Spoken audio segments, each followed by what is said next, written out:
국토의 70%가 물로 이루어져 있는 이곳은 수질오염이 심각하고 대기오염은 말도 마세요. 세계 최악의 수준에 달합니다.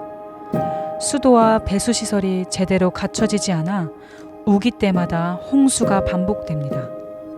이곳은 라면, 식용유, 비누 등 생활 필수품에 꼭 필요한 원료인 팜유 생산국인데 팜 농장 개간을 위해 고의로 불을 지르기도 해 인구 4분의 1의 삼터인 숲은 황무지가 되어가고 있습니다.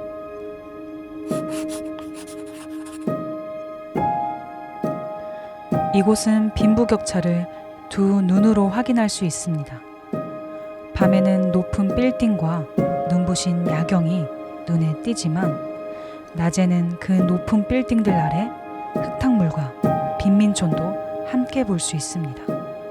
4%의 화교들이 이곳 80%의 불을 장악하고 있으며 최고 보호 4명이 하위 1억 명까지의 불을 쥐고 있습니다. 이게 어느 정도 수준이냐면 부자 4명의 은행 이자만으로도 이곳의 극단적인 빈곤 문제를 해결하고도 남는다고 합니다. 이곳은 18,000여 개의 섬으로 이루어져 있는데요. 모든 항구를 정부가 감시할 수 없는 탓에 세계 마약 유통의 허브가 되었습니다. 더욱 심각한 건 이것이 어른들만의 문제가 아니라는 것입니다. 길거리를 다니다 보면 우리 아이들이 마약을 하는 모습을 쉽게 발견할 수 있죠. 또 이곳의 소녀 10명 중 7명이 18세 이전에 결혼합니다. 가난한 가정의 경우 딸을 결혼시키는 것이 경제적 부담을 덜기 위한 해결책이라 생각합니다. 슬픈 건 신랑이 누군지 신경 쓰지 않는 부모도 있다는 겁니다. 아니, 그래도 사위 성격은 체크해야 되는 거 아닌가?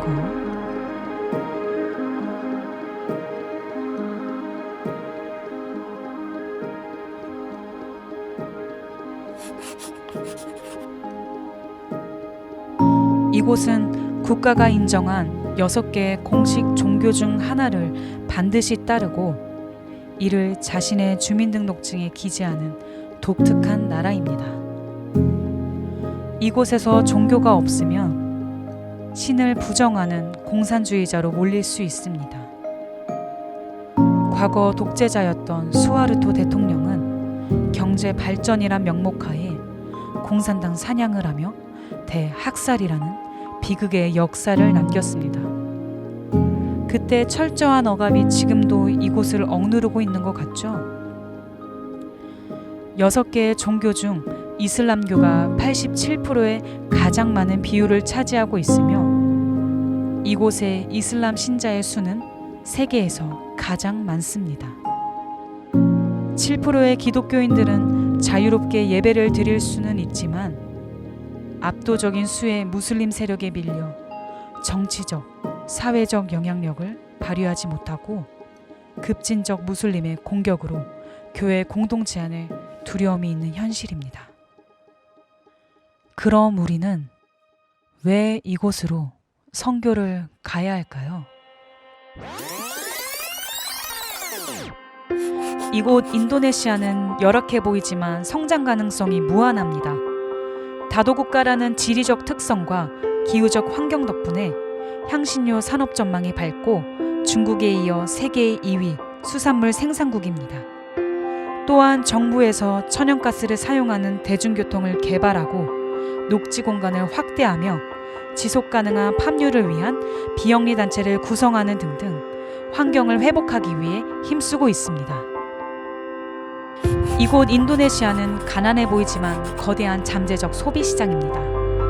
인도네시아의 젊은 세대는 수입의 50% 이상을 소비에 아끼지 않는 등 기성세대와는 다른 소비 습관을 보여주는데 특히 밀레니얼 세대와 Z세대가 인구의 과반수를 훌쩍 넘게 차지하고 있습니다. 한마디로 젊은 나라죠.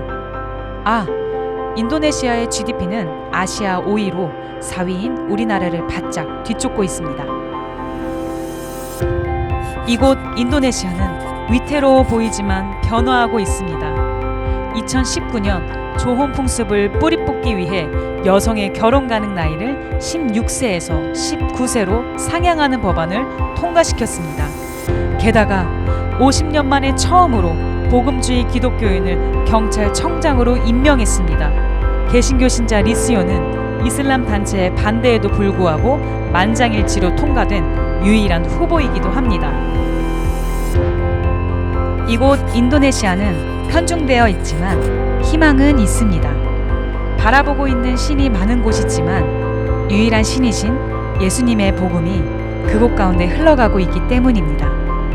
현재 인도네시아에서 사역하시는 선교사님은 전국을 통틀어 약 2,500명 뿐이지만 전국 각처에 계십니다. 그들은 현지 선교단체와 협력하고 있으며 교육 환경 개선 프로젝트를 진행하고 관계 전도가 주된 전도 방법으로 가정교회를 세우고 있습니다. 그럼에도 우리는 왜 인도네시아로 선교를 가야 할까요?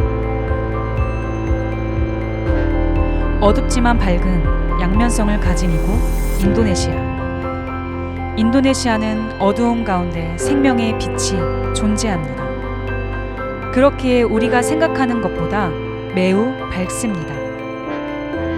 인도네시아의 앞날은 주님 손안에 있습니다. 그렇기에 우리가 생각하는 것보다 꽤 안전합니다.